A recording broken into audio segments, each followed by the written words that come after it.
तो आप जान गए हैं कि कैसे दूध, मांस, शहद, अंडे वगैरह के लिए जानवरों को प्रताड़ित किया जाता है और आप वीगन बनना चाहते हैं, या हो सकता है पहले से ही वीगन है। दोनों ही परिस्थितियों में आपके लिए विटामिन B12 के बारे में जानना बहुत आवश्यक है। इस वीडियो में हम देखेंगे कि विटामिन B12 क्या होता है, उसकी जानकारी होना क्यों ज़रूरी है, कैसे B12 अकेले वीगन लोगों की समस्या नहीं है बल्कि सभी की है, और किस तरह हम बहुत सस्ते में और आसानी से इस विटामिन की कमी से बच सकते हैं। इस वीडियो में हम जितनी भी बातें करने वाले हैं आपको उन सभी के स्रोत YouTube के डिस्क्रिप्शन बॉक्स में मिल जाएंगे। विटामिन B12 या कोबालामिन एक ऐसा पोषक तत्व है जो हमारे मस्तिष्क, तंत्रिका तंत्र और रक्त के लिए बहुत अधिक आवश्यक होता है।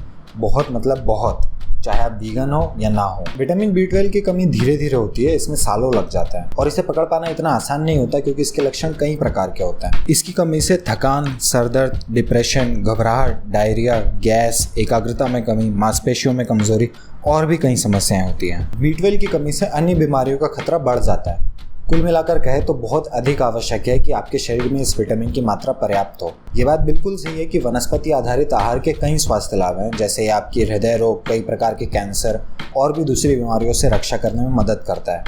लेकिन विटामिन B12 का खास ख्याल रखा जाना चाहिए, चाहे आप वीगन हो या ना हो। मनुष्य के शरीर की B12 की आवश्यकता कुछ इस प्रकार है कि 12 महीने तक के बच्चों को लगभग आधा माइक्रोग्राम रोज, 1 से 13 साल तक के बच्चों को 1 से 2 माइक्रोग्राम, 14 साल से बड़े लोगों को लगभग 2.5 माइक्रोग्राम रोज और गर्भवती महिलाओं को इससे थोड़े से ज़्यादा B12 की आवश्यकता होती है। 1 माइक्रोग्राम यानी 1 ग्राम का 10 लाखवां हिस्सा। अब बात यह है कि कोई भी पौधा विटामिन B12 नहीं बनाता, लेकिन कोई जानवर भी नहीं बनाता।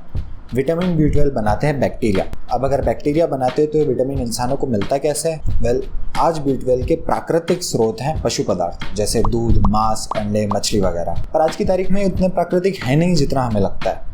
थोड़ा विस्तार से देखते हैं। होता यह है कि जुगाली करने वाले जानवरों या रूमिनेंट्स, जिनमें आते हैं गाय, भैंस, बकरी और भेड़, इनकी पाचन नली में यह बैक्टीरिया पहले से ही मौजूद होता है, यानी इनके शरीर में B12 या कोबालामिन अपने आप ही बन जाता है। इन पशुओं को B12 बनाने के लिए आवश्यकता होती है कोबाल्ट की, जो कि प्राकृतिक रूप से मिट्टी में पाया जाता है। इन पशुओं को बहुत सारा कोबाल्ट चाहिए होता है क्योंकि कोबाल्ट से B12 के परिवर्तन का अनुपात यानी कन्वर्जन रेशियो बहुत कम होता है। तो अक्सर इन पशुओं को बाजार से खरीदे हुए पशु आहार के रूप में या अन्य तरीकों से कोबाल्ट और दूसरे मिनरल्स जैसे कैल्शियम, फास्फोरस वगैरह अलग से दिए जाते हैं। अब गाय, भैंस, भेड़ और बकरी जैसे जानवरों में तो B12 अपने शरीर में बन जाता है और उन्हें कोबाल्ट बाहर से दे दिया जाता है। लेकिन सुअर और मुर्गे जैसे जानवरों के शरीर में B12 नहीं बनता, यानी उन्हें विटामिन B12 बाहर से ही लेना पड़ेगा। प्राकृतिक रूप से तो सुअर मल और मिट्टी वगैरह और मुर्गे कीड़े और मिट्टी वगैरह खाकर के अपनी विटामिन B12 की पूर्ति करते हैं। लेकिन जब इन्हें मांस के लिए पाला जाता है तो जाहिर सी बात है कि इन्हें विटामिन B12 अलग से देना पड़ता है। बाजार से मिलने वाली फीड में तो B12 मिला ही होता है,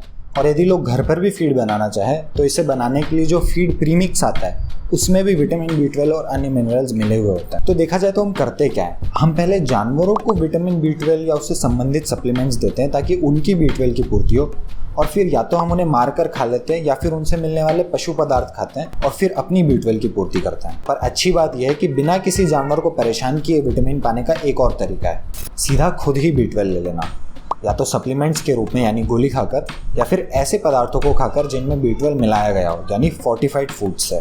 अब इससे पहले कि हम सप्लीमेंट्स और फोर्टिफाइड फूड्स की बात करें, हो सकता है आपके मन में एक सवाल आ रहा है, भाई आज तो तुम B12 की गोली खा सकते हो, पर प्राचीन काल से तो मनुष्य मांस वगैरह खाकर ही अपना B12 पाता है ना, कैसे ये साबित नहीं हो जाता कि मनुष्य बना ही पशु पदार्थ खाने के लिए? पहले के समय जब इतनी सफाई नहीं हुआ करती थी जितनी आज है, तो हम मिट्टी से उखाड़कर सब्जियां खाते थे, तालाबों और नदियों का सीधे पानी पीते थे, और तब रासायनिक खेती भी नहीं होती थी। तो इस तरह हमें अधिकतर पानी से और कुछ मिट्टी वगैरह में मौजूद बैक्टीरिया से B12 मिल सकता था। ये कोई मनगढ़ंत बात नहीं है। आदिवासियों और आधुनिक जीवन शैली से परे लंबे समय से शाकाहारी रहे लोगों पर शोध करके यही पता चला है कि उनकी विटामिन B12 की पूर्ति नदियों और तालाबों का पानी पीने से ही होती थी। कम से कम उन्हें इतना B12 तो मिल ही जाता था जिससे उन्हें इस विटामिन की कमी ना हो। पर आज ऐसा नहीं है, और अच्छी बात है कि नहीं है। आज हमें विटामिन B12 नहीं मिलता पानी से, लेकिन चूंकि हम उसे कई तरह से साफ करके और क्लोरीनेट करके पीते हैं, इसलिए हमें कॉलेरा जैसी बीमारियां भी नहीं होती। दोबारा आते हैं B12 के वीगन स्रोतों पर। कई व्यंजन है जो हम पारंपरिक रूप से भारत में लंबे समय से खाते आ रहे हैं, जैसे इडली, डोसा, अंकुरित अनाज, अचार वगैरह। इनमें B12 होता है, लेकिन फिर वही बात, मॉडर्न हाइजीन, आधुनिक स्वच्छता के चलते उतना B12 नहीं होता जितनी हमारे शरीर को आवश्यकता होती है। इसके अलावा कुछ फोर्टिफाइड फूड्स हमें उपलब्ध है जिनमें B12 मिला हुआ होता है, जैसे मार्केट से खरीदा गया सोयाबीन का दूध, न्यूट्रिशनल यीस्ट या ब्रेकफास्ट सीरियल। लेकिन मेरे देखे सबसे सस्ता और सरल उपाय है supplement. Vegan B12 supplement search करने पर आपको कई प्रोडक्ट्स मिल जाएंगे। इनमें से कोई भी 1500 माइक्रोग्राम का सप्लीमेंट आप ले सकते हैं। 1500 माइक्रोग्राम का इसलिए क्योंकि उसको आपको हर 3-4 दिन में लेना होगा। अगर आप 5, 10, 50, 100 माइक्रोग्राम का सप्लीमेंट लेते हैं तो आपको उसको शायद रोज़ लेना पड़े। 1500 माइक्रोग्राम का सप्लीमेंट आप हफ्ते में 2 बार ले सकते हैं और हफ्ते में 2 बार लेने से आपका B12 लेवल बना रहेगा। पर भाई थोड़ी देर पहले हमने देखा कि शरीर को तो रोज़ 2.5 माइक्रोग्राम B12 की आवश्यकता होती है, तो क्या इतना ज़्यादा डोज लेने से शरीर को नुकसान नहीं होगा? नहीं, क्योंकि विटामिन B12 वाटर सॉल्युबल यानी पानी में घुलने वाला विटामिन है। इसका मतलब जितना भी B12 एब्जॉर्ब नहीं होगा वो सब यूरिन के माध्यम से शरीर से बाहर निकल जाएगा। अब हमारे शरीर में विटामिन B12 की मात्रा कितनी होनी चाहिए? तो अगर ये विटामिन 300 माइक्रोग्राम प्रति मिलीलीटर से अधिक है तो वो सामान्य है।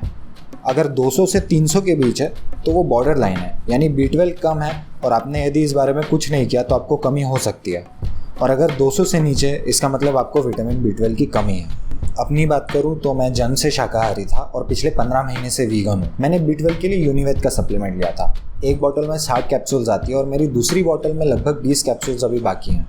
तो गणित किया जाए तो मैंने लगभग 5-6 दिन में 1 कैप्सूल खाया है और कुछ ही दिन पहले टेस्ट करवाने पर मेरा B12 लेवल आया 342, जो कि सही रेंज में है। जिस सप्लीमेंट की अभी मैंने बात की यूनिवेद के, उन्होंने किसी कारणवश अपना डोज 1500 माइक्रोग्राम से कम करके 14 माइक्रोग्राम कर दिया। हालांकि पैसे उतने ही हैं। तो अब मैं यूनिवेद का सप्लीमेंट नहीं लेने वाला हूँ। संभावना ये है कि इसके खत्म होने के बाद मैं न्यूरोकाइन OD लेने वाला हूँ, जिसमें 1500 माइक्रोग्राम B12 है। एक और बात यहाँ पर जान लेना बहुत आवश्यक है कि B12 की कमी केवल वीगन लोगों की समस्या नहीं है। इस विटामिन की कमी किसी को भी हो सकती है, चाहे आप वीगन हो, वेजिटेरियन हो या नॉन वेजिटेरियन हो। वीगन लोगों को अलग रख दिया जाए तो विटामिन B12 की कमी शाकाहारी और मांसाहारियों को हो सकती है कहने के बजाय हो रही है कहना ज़्यादा ठीक होगा। फिलहाल भारत में कम से कम 70% लोग मांस खाते हैं और जो बाकी के 30% नहीं खाते, उनमें से भी कुछ लाख वीगन्स को हटा दें तो बाकी के सभी लोग दूध, दही, पनीर, छाछ वगैरह का सेवन करते हैं। फिर भी नॉर्थ इंडिया में की गई एक स्टडी के मुताबिक कम से कम 47% लोगों में विटामिन B12 की कमी है और कई सारे लोग बॉर्डर लाइन डेफिशिएंट हैं, यानी 200 से 300 के बीच में, यानी उनके शरीर में केवल थोड़ा सा ही B12 है। केवल और केवल 26% लोगों के शरीर में पर्याप्त मात्रा में B12 है, यानी हर 4 में से 3 लोगों के शरीर में B12 की मात्रा कम है। अमेरिका जैसे देश में, जिसकी गिनती सबसे ज़्यादा मांस खाने वाले देशों में की जाती है, वहाँ पर भी 40% लोगों में विटामिन B12 की कमी है। इसका अर्थ ये है कि चाहे आप वीगन हो या ना हो, विटामिन B12 की पूर्ति करने का सबसे सही और सरल तरीका है सप्लीमेंट। ऐसा बिल्कुल भी नहीं है कि वीगन लोगों को ही केवल विटामिन B12 की कमी होती है और शाकाहारी और मांसाहारियों को कोई चिंता नहीं करना होती। कायदे से देखा जाए तो हर व्यक्ति को या तो फोर्टिफाइड फूड्स खाना चाहिए या फिर विटामिन B12 का सप्लीमेंट लेना चाहिए। वास्तव में विटामिन B12 की समस्या इतनी बड़ी है कि सरकार ने ऐलान किया है कि 2024 तक सभी सरकारी योजनाओं में फोर्टिफाइड राइस मिलेगा, यानी ऐसे चावल जिनमें विटामिन B12 मिला हुआ हो। ठीक उसी तरह जिस तरह नमक में आयोडीन मिला हुआ होता है। तो हो सकता है हमें आने वाले समय में विटामिन B12 के सप्लीमेंट खाना ही ना पड़े, क्योंकि वो हमें दूसरी जगहों से ही मिल जाएगा जैसा नमक से आयोडीन मिलता है। पर तब तक के लिए सबसे सही यही रहेगा कि हम विटामिन B12 के सप्लीमेंट नियमित रूप से लें। अब जैसे ही हम ये सुनते हैं कि हमें विटामिन B12 का सप्लीमेंट खाना पड़ेगा तो मन में एक संदेह पैदा होता है, अरे ये तो अप्राकृतिक है, हम तो भाई खाने से ही अपनी सारी पूर्ति करते हैं। इससे ये बात साफ साबित हो जाती है कि वीगन आहार मनुष्य के शरीर के लिए बना ही नहीं है, क्योंकि इसमें B12 के आपको सप्लीमेंट लेना पड़ता है। सबसे पहले तो मैं दोहराना चाहूँगा कि विटामिन B12 की कमी शाकाहारियों और मांसाहारियों को भी बहुत अधिक हो रही है। दूसरी बात, भाई हाँ, विटामिन B12 के सप्लीमेंट खाना प्राकृतिक नहीं है। कोई भी सप्लीमेंट खाना प्राकृतिक नहीं है। पर क्या बड़े बड़े स्ट्रक्चर बनाकर पानी को साफ करना प्राकृतिक है? क्या मुर्गों को ऐसा बना देना कि वो 2 महीने में ही अपने वजन के 3 से 4 गुना बड़े हो जाएं प्राकृतिक है? क्या खाना खाने से पहले हैंड वॉश से हाथ धोना और RO का पानी पीना प्राकृतिक है? थोड़ी देर पहले हमने देखा कि कैसे हम पहले जानवरों को B12 के सप्लीमेंट देते हैं ताकि उनकी B12 की पूर्ति हो, और फिर या तो उनसे मिलने वाले पदार्थ या उन्हें ही खाकर अपनी B12 की पूर्ति करते हैं। क्या ये प्राकृतिक है? आधुनिक मनुष्य किसी भी कोण से प्राकृतिक जीवन नहीं जी रहा है, तो प्राकृतिक और अप्राकृतिक की बात नहीं करें तो बेहतर। हमारे मन में ये छवि बनी हुई है कि गोली तो बीमार लोग खाते हैं, ऐसा नहीं है।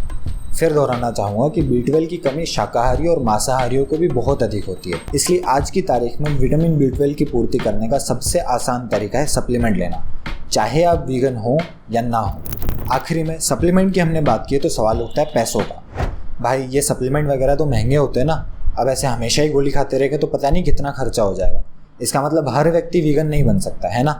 बिल्कुल नहीं। जैसा हमने देखा 1500 माइक्रोग्राम की गोली हफ्ते में 2 बार लेना B12 लेवल को बनाए रखने के लिए पर्याप्त होता है। न्यूरोकाइन ओडी की 20 गोलियां लगभग 140 रुपए की आती है और दूसरे सप्लीमेंट भी इसी दाम में आते हैं। गणित करने पर आपको पता चलेगा कि आपको साल के लगभग 700 रुपए और महीने के लगभग 60 रुपए खर्च करना होंगे। महीने के 60 रुपए, इससे 4 गुना ज़्यादा का तो मोबाइल का रिचार्ज ही हो जाता है महीने का, अगर आपको ढंग से नेट चलाना हो। तो ऐसा बिल्कुल भी नहीं है कि B12 के सप्लीमेंट बहुत महंगे होते हैं और एक आम व्यक्ति इतने पैसे नहीं जुटा सकता।